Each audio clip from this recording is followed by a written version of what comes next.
তো চলেন এবার এই সাইডটা আপনাদেরকে একটু দেখাই নেমে। আমি নামলাম শুধু আপনাদেরকে দেখানোর জন্য। এই জায়গাটা প্রায় 50 ফুট গভীরতায় পানিটা আছে। আমি একটু আপনাদেরকে ভালোভাবে বোঝানোর জন্যই নেমে দেখালাম, কিন্তু আপনারা কোনোদিনই চেষ্টা করবেন না। নামতে গিয়ে আমাকে অনেকটা ভয় লাগছিল, তবুও আপনাদেরকে একটু দেখানোর জন্যই আমি সাহস করে নামলাম। এই জায়গাটা হচ্ছে দ্বিতীয় দীঘা বললেই চলে। এই জায়গাটায় আপনারা যদি না আসেন, এই জায়গাটার ভিউটা কত সুন্দর, কেমন আবহাওয়া বুঝতে পারবেন না।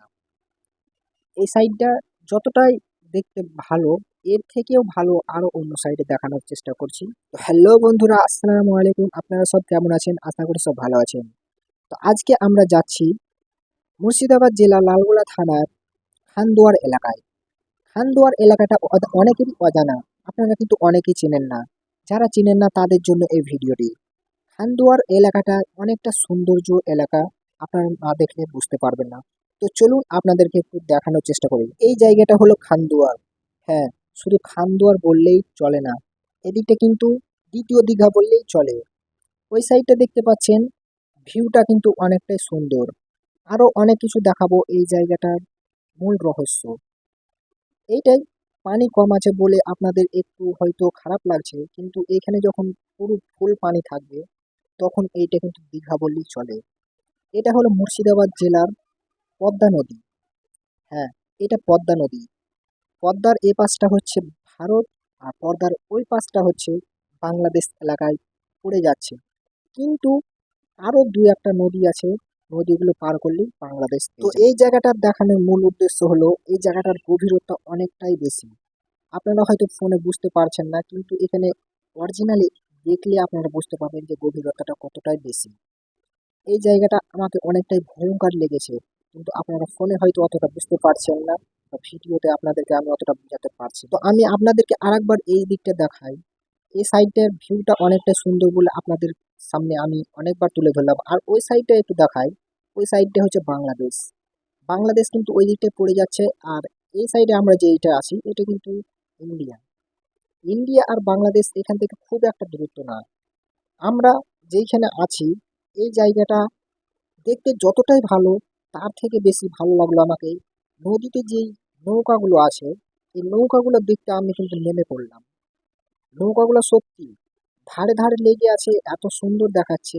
আপনাদেরকে আমি অতটা ভালোভাবে না দেখাতে পারলে পরের ভিডিওতে যদি আমি কোনোদিন ওইখানে যাই আপনাদেরকে কিন্তু ভালোভাবে দেখানোর চেষ্টা করব।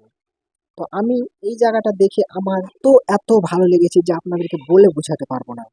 আমার এই জায়গাটা থেকে কোনো দিকে যেতে ইচ্ছা করছে না। তো আপনারা হয়তো ভিডিওতে অতটা ভালো বুঝতে পারছেন না, কিন্তু অরিজিনালি যদি আসেন আপনারা, এখানে কিন্তু অনেকটাই সৌন্দর্য। এই জায়গাটার ভিউটা অনেকটাই ভালো।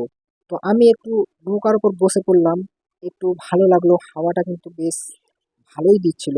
তো আমি আপনাদেরকে একটাই রিকোয়েস্ট করব, যে আপনারা না হলেও একবার এই জায়গাটায় এসে ঘুরে যাবেন। আপনাদের কিন্তু ফিলিংসটাই অন্যরকম হয়ে যাবে। আমার কথা যদি বিশ্বাস না হয়, তো একবার আপনারা এসে চেষ্টা করেন, একবার আসেন, খুব ভালো লাগবে।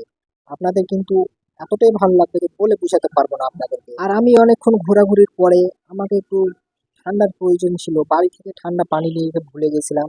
তার জন্য আমি পাশের কাকুর কাছ থেকে একটা লেবু জল কিনে খেলাম। তো অনেকটা ঘোরাঘুরি করার পরে আমি একটু ক্লান্ত হয়ে গেছিলাম, শরীরটা যেন কিরকম করছিল। আর এখানে এসে 2-10 মিনিটের মধ্যে যে ঘুরে চলে যাবো সেই রকম মুহূর্ত ছিল না।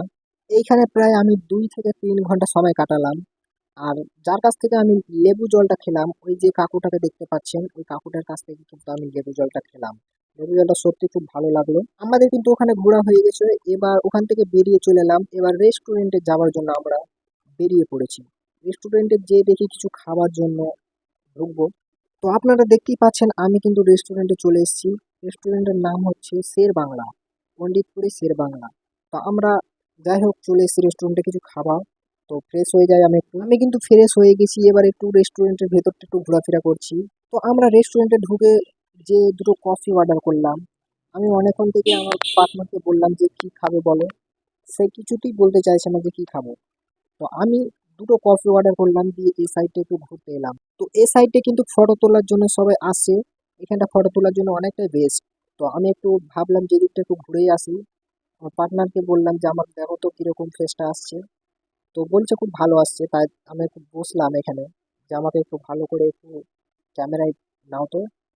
তারপরে আমি একটু এদিকটায় ঘোরাফেরা করলাম, দেখতে অনেকটাই সুন্দর বললেই চলে। জায়গাটা কিন্তু খারাপ না, অনেকটাই ভালো। তো আমরা এবার যাই, দেখি কফিটা রেডি হয়েছে কিনা। আমরা এবার ঢুকে পড়লাম রেস্টুরেন্টের ভিতরে, কফিটা তৈরি হয়েছে কিনা দেখে আসি। তো দেখতেই পাচ্ছেন আমাদের কফি কিন্তু রেডি হয়ে গেছে, আমরা কিন্তু খাবার জন্য প্রস্তুতি নিয়ে নিয়েছি। তো দেখি কফিটা কিন্তু ভালোই হয়েছে, তবে 40 টাকা দাম নিয়েছে। তো ভিউয়ার্স, আমার ভিডিওটা কেমন হয়েছে, ভালো লাগলে লাইক কমেন্ট শেয়ার এবং সাবস্ক্রাইব করবেন। পাশে থাকবেন, সুস্থ থাকেন, ভালো থাকেন। আল্লাহ হাফেজ।